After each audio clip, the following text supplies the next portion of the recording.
You're watching KLTX, Channel 15, serving the city of Lufkin.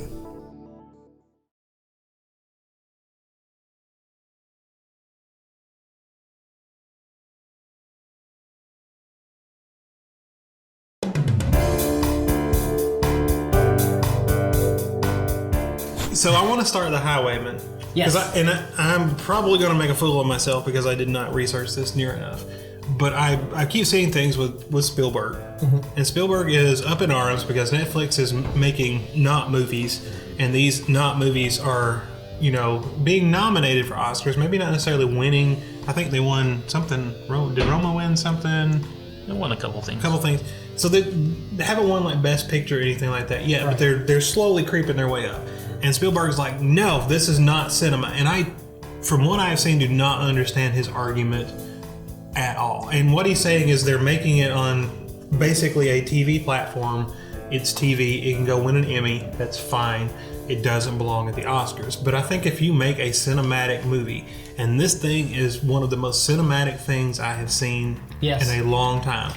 This reminds me of old Hollywood, like Golden Age cinema. And to me, this is much more of a movie than the last several things I've seen from Spielberg. I can understand where Spielberg's coming from, and I will run to Steven's defense. All right, go for it. I do think there's a lot of, it kind of sounds like he's whining a bit because of how much success he has had in life. And I think that he's probably a little bit more animated about the topic than he should be. But there's some good points. The environment that you're watching on, when you see a movie in a theater, is a controlled environment. The director and the intent of the film and the art, it has a way that it's supposed to be viewed, and it is viewed that way. The lighting is set, the sound is set a certain way. There's a whole scope of what it's supposed to be that's there. When people go to see a movie in a theater, you get ready to go to the movie. You prepare yourself for the experience. When you see a movie on Netflix, you're just turning it on, you're watching it, or any streaming service. You pause it whenever you want. You don't have to watch the entire arc of the story from start to end within the amount of time that's intended. It's more convenient. I disagree that the movies should not be eligible for awards. If they're good film, they're good film. But there is an argument to be made that streaming services putting these movies out and not putting them in cinema to be viewed in that way could damage the integrity of filmmaking as an art. Well, I was going to say, though, didn't Roma go to cinemas? Briefly. Right. And so Spielberg wasn't complaining. I heard him say that it was in cinemas so briefly that it should not be considered a movie. And I'm thinking, well, most of the movies that win Oscars we can't see because we can't even get to a place that screens them, without driving 4 hours in any direction. So how is that different? Which I get the point too. Netflix, if you want to talk about like small films competing and stuff, well then you've got Netflix with basically unlimited resources, but so does Steven Spielberg. So should his movies not be considered?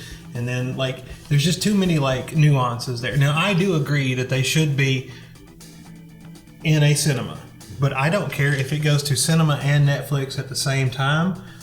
Then it's a movie, and because I would have again the Green Book or the Sisters Brothers and yeah, we can't watch it. You know where I'm going to watch it? I'm going to watch it when it comes on Netflix because that's how it's available to me. Since those cinema movies do eventually make their way to home video to Netflix anyway, it kind of takes all the air out of the argument as far as I'm concerned. Well, and most of the celebrities watch them on private screenings at their home anyways. So there goes our...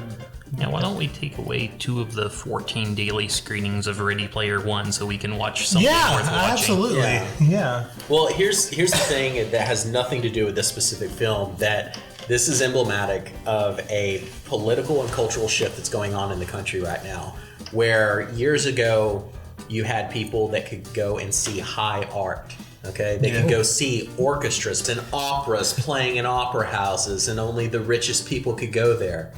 And then you had other people, they couldn't afford that. But what they could do is go to a blues club, or they could go to a honky-tonk, and they could listen to a country band or a rock band or a jazz band play. And then that was seen as low art. That's not real music. And then things changed and it became more democratic.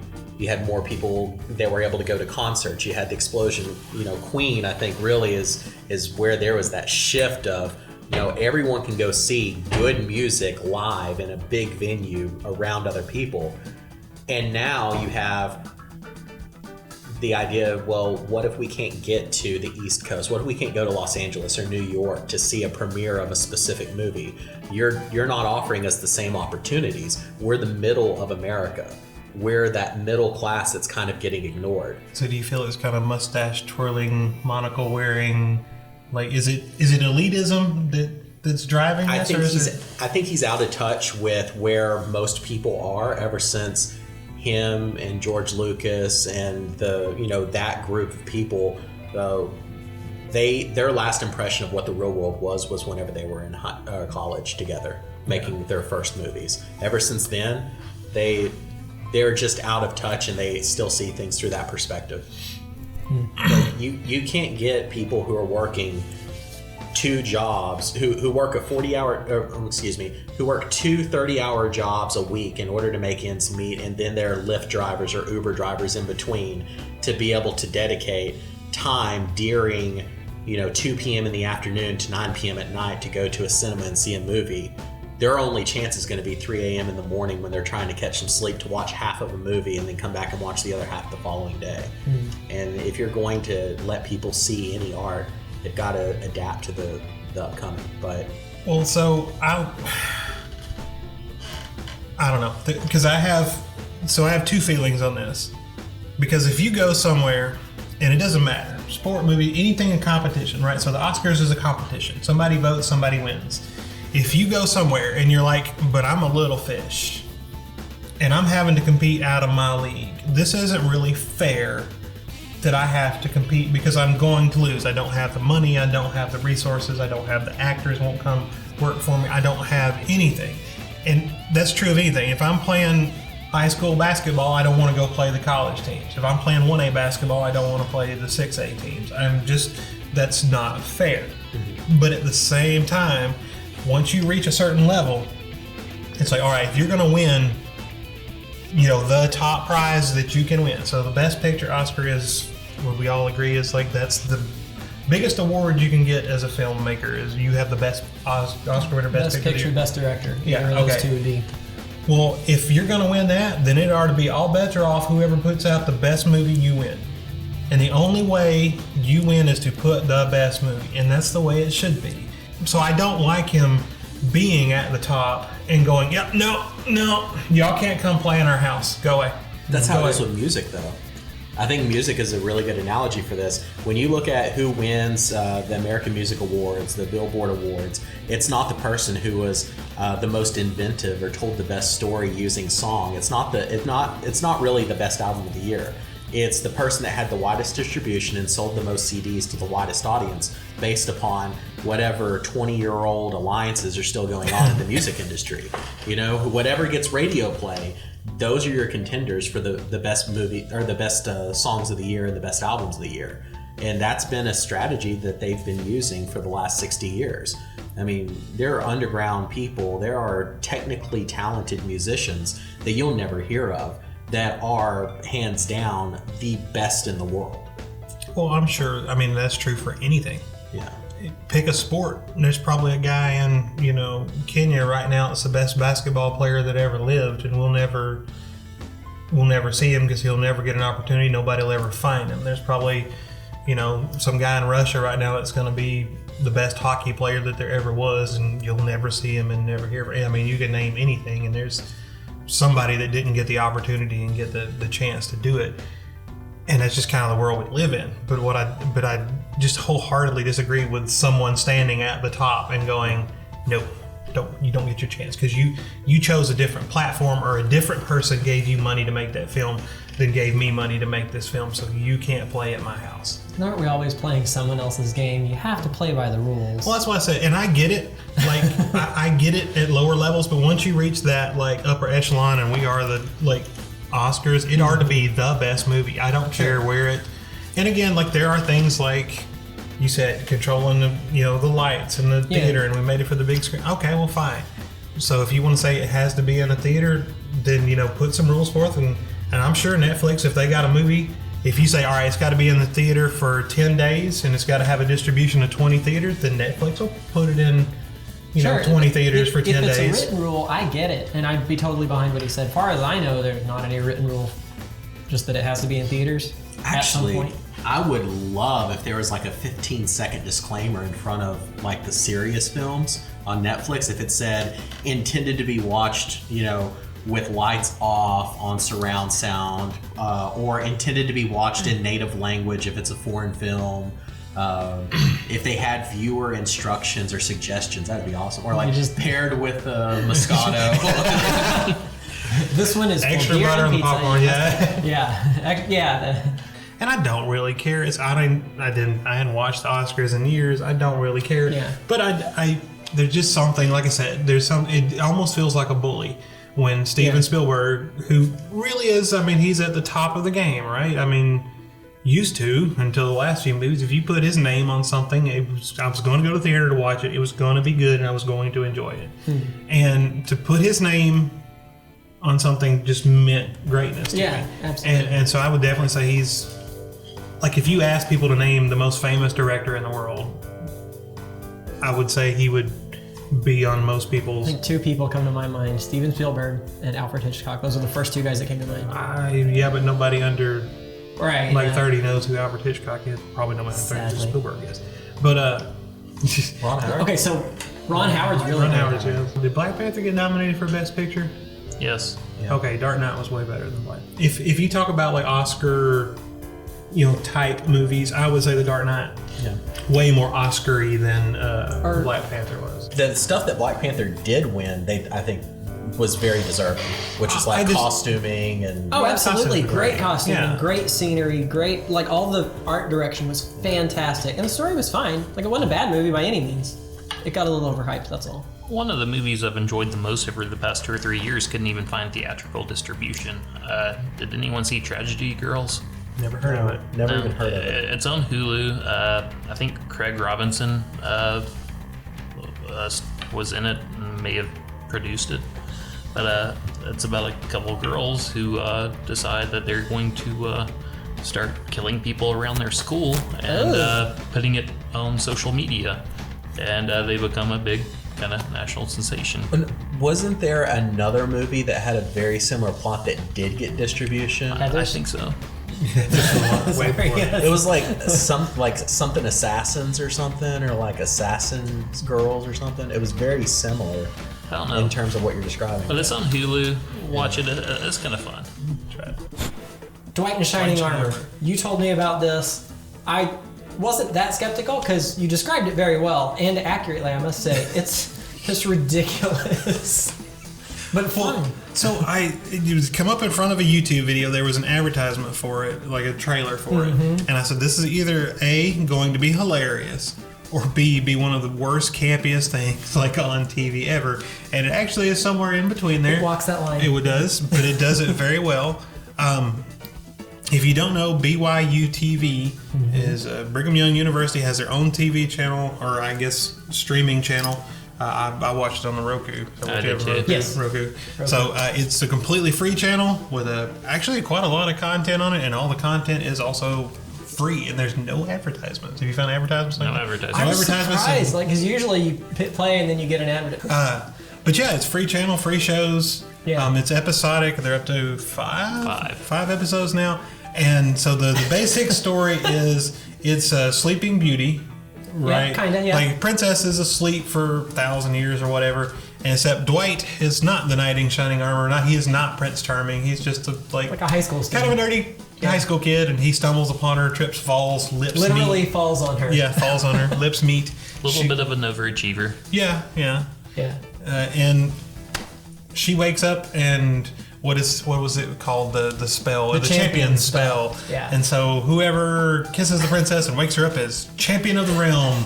They literally had it posted on the wall. Yeah, there's a sign on the wall like whoever kisses the champion. And it's like, what? And at this point, she's been asleep for like 1,000 years. Yeah. But not only her and her. The entire kingdom. Yeah. Yeah, everyone who was in the woods when the spell was cast, so they were still sleeping and buried under 1,000 So now they years. have all kinds of random bad guys to come out of the woodworks. Which they're villainous, like delightfully villainous. Like they could twirl a mustache villainous. It's Oh yeah, and everything is over the top. It's all silly. But to me, this is the sitcom television of my youth that we don't get anymore. yeah. First of all, because it's BYU, there's nothing objectionable. I don't think anybody could find in it. It's pretty wholesome. I mean, even the violence is cartoonish. So if somebody attacks somebody, it's they jump on their back and bounce around or whatever. And so far, I think they've resolved nearly every situation without really hurting anybody. Yeah, without violence, but it's Yeah. always in a funny way, Or at least not seriously, or a dumb way, right? or something that's funny. Yeah, it's just. And so you get that kind of wholesomeness of those old TV shows that Yeah. were made for TV stuff. It's episodic. One comes out a week, Tuesdays, I believe. Each episode comes out. And even though there's a building story, it's they're kind of Yeah, it's each one has a little 30-minute. One episode ended like with goblins ringing the door or something, and then just that's gone. That was last week. We're not even talking about that anymore. Yeah, just like I said, just like an old sitcom. Yeah, And it's just for a gag. And it's so. fun and it's funny and it's campy and it's over the top, but it's also kind of sweet. It's kind of charming. And if you grew up like we did in watching that stuff, that's gone. Yeah. Like, people don't do that anymore. Everything's a little rude and a little crass, and that's okay. I like rude and crass, but There's a time and a place for at the same everything. time, it's kind of refreshing and it's kind of nice. To have Nothing every- is dumbed down. It's for families. It's not necessarily for children. Right. But my wife and I enjoy it. Kaylee enjoys it. I like it. I like it. So My wife doesn't like it. What are you gonna do? You can't please everybody. It's too wholesome for her. I knew she wasn't gonna like it. It didn't have enough evil in it. That's true. Even the evil's wholesome. It just didn't work. Well, there was the one guy who was the cousin, which that was a funny revelation in and of itself. But yeah, So basically, she's not like the helpless princess of No, Sleeping Beauty. she She's is like the a spunky- warrior princess. Yeah, warrior she's princess. Princess Greta the Besieged. Yeah. Princess Greta the Besieged. And I love that she wears armor most of the time, and Yeah. needs it quite often actually. And so all these people were trying to take over a kingdom, all these monsters and evil villains, and they're all kind of. There's the witch, the Pied Piper, like I they're. loved the Pied Piper. That was so ridiculous. But there's all these people coming to try to take her down, take her off the throne. And they want her kingdom, and Dwight has to stop them each week, and he's not really equipped to do it in the way that normally you would Right. Normally take they down the bad guy. thrash and destroy, but he's like, no, let's negotiate. Yeah. While also What? having to explain to everyone else that's living in modern times Everyone. what is going on. Well, no, he's without having to do it revealing both. it. Because Yeah. he's having to explain modern times why these people are walking around talking like they're doing, and he's making up excuses for them. But he's having to explain to them what on earth is going on because the medieval people have no idea what all this modern stuff is, and Yeah. and so you get the fish out of water thing, which is always funny. It's just great. Fish out of water is always great. Never better than when it's Baldric, the princess's magician, Yes. helper, assistant. That's the character I would want to play. He's Like, basically Matt. he is me. I want to be. I was so amazed how much mileage they got out of a joke about a koi pond. I cannot believe how far they took that joke, and it didn't get old. It got funnier every time they brought it up, and it just So they go to he wants they build a moat around the house, and he wants vicious creatures to protect the house, except you can't get vicious Not in a creatures. pet store. So they take him to a pet store, and he asks the lady something, and she's like, "Oh, they get very. I need large." And she's And like, aquatic. and aquatic, and she's Yeah. like, "Well, these will get really big." And he's like, "Perfect. Are they vicious?" And she's like, they're pretty territorial. "Great." And he takes the koi and puts them in the moat, and he's like feeding them steak. Raw chickens and like whatever else. It's like, one of these days they will be vicious and they will protect our. No. Oh gosh. And it does. It just keeps coming back to it over and over, like him feeding them and him trying to raise the killer koi, and they're not. I really liked the tower they built, like the lookout tower. It's appropriately like Renaissance. It just fits. And I don't know. There is something very sweet, very wholesome about the whole thing, but it's also hilarious, and it's goofy and it's silly, and it's very low budget. Oh gosh. But I'm gonna say that is a good thing, and it goes perfectly with the show. It works with what they're doing. There was a scene. It was either the first episode or the second. Piper scene with the sword. Yes. Yes. Did you notice that they holding the sword? It was the biggest fat rubber sword I've ever The sword is like an inch thick. It looks like they had done something to try to make it look more metallic, but they went to the dollar store somewhere and got the sword. It was bad. But some of the costumes are really nice. The scenery is nice. Part of that was really bad because that was a sword we had seen several times already. Like they have an actual metal one that she'd been brandishing for at least a whole episode or two, and then they've got that replica. It was just it was within a foot and a half of someone. Right, and then they kept like messing with it. So that's probably why they like, let's just keep it safe here and do them. But it just made it funnier to me. What do you like? So, all right, which is your favorite character from the show? I think it's pretty funny how Dwight is always like trying to fulfill everyone's task and has to bring along the princess everywhere. Yeah. Oh, that's true. I didn't think about that. And in the latest episode, they're actually shackled together. and so Dwight is trying to plan and organize the school carnival and work all of his booths while they're together, while they're on the lookout for Bandit and his merry men. And Baldric is just riding the carousel the entire time. Oh, when he broke Baldric's scepter. Yeah. The scepter gets broken. He just about cried and duct taped it back together, and it doesn't work quite right. The angry speech about fixing it was so funny. I don't even remember any of it, but it was just, he kept going on about all these exotic ways to repair and like make a new one. It's like, oh, yeah, that's not good. That is something, now that you mention that I like about the show. They'll make the joke, and then they'll up it one time, and up it one more time, and every now and then just go ahead and push it just right there to the edge. But that's not a bad thing. No, it's not old. It just escalates. It makes it funnier and funnier and funnier. And usually because it's something silly. That's and the they make a big reactions deal out of to it. Dwight. Whenever like one of the villains meets him, they're like, him? And they always have that pudgy bottle of baby fat there. Yeah. Yeah, just all kinds of... The champion gets to choose the combat. Okay, let's flip that bottle over and make it land. Like, what? Yeah, That'd be easy. it's always dumb, but it's always funny. And I do like the contrast, right? So Princess Greta is like this warrior princess, and her first thought is kill it with a sword. And it's like, oh, was it dirty peasant or Harmless peasant. harmless peasant? It was foe or harmless peasant. Was Yeah. that it? Her like harmless battle cry for like Harmless peasant. Harmless peasant.